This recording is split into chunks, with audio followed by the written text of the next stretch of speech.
Bonjour à tous et bienvenue dans votre journal. Mardi 4 avril, voici les titres. Ces températures clémentes sont l'occasion d'avoir la main verte. Des cours de permaculture sont donnés dans une petite ferme en Normandie. Une formation où l'on apprend à cultiver un petit potager en faisant tout à la main. De bons conseils qui permettent de manger bon et bio grâce à sa propre production. Reportage Maxence Kérébel et Melchior Insi.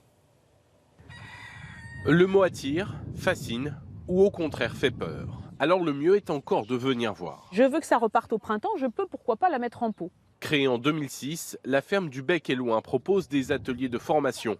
47 élèves cette semaine, venus découvrir la permaculture. Ici, pas de machine, pas de tracteur, tout est fait à la main. Cette ferme laboratoire intrigue dans le monde entier. J'ai vu ce qu'ils faisaient, puis je me suis dit, waouh, c'est possible de faire ça. Puis j'ai décidé que ça valait la peine, oui, de traverser l'Atlantique pour venir faire une formation. Toutes les techniques intéressantes sont regroupées et expérimentées. L'une des clés, s'inspirer de la nature. Ici, par exemple, la terre est rarement visible. Vous baladez dans une forêt, vous baladez dans un herbage, jamais vous allez voir la terre nue. Elle va se couvrir toujours de quelque chose. Eh bien, c'est exactement le même principe. Donc le sol n'est jamais à nu. Sur la butte, on recrée le sol qu'on veut.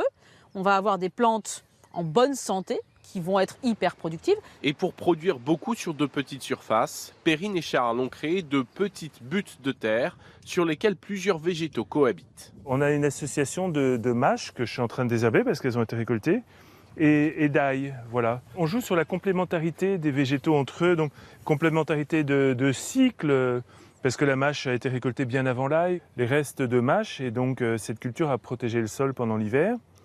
Et maintenant, elle va rester en couverture, se décomposer et nourrir les vers.